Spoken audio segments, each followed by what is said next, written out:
Sa dinami-rami ng tao sa mundo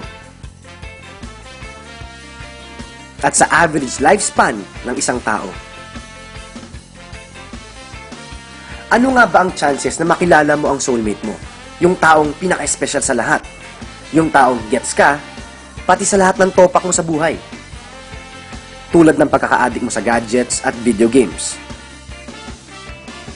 Pagsasayaw kahit wala namang music. O di kaya pakikipaglaro ng taguan tuwing bad trip.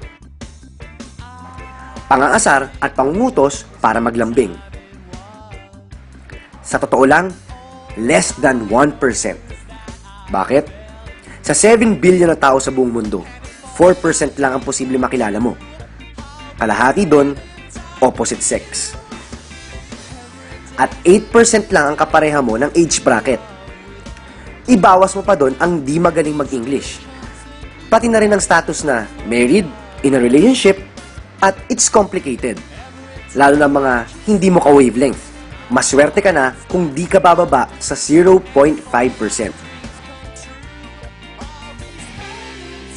Pero ako na ata ang pinakaswerteng tao sa buong mundo.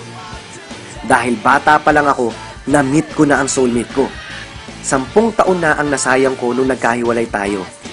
At kung pagbabasihan ng average lifespan ng isang tao, ito lang ang natitirang oras para magkasama tayo.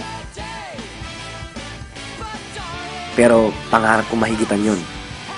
Dahil gusto kitang makasama. Always and forever.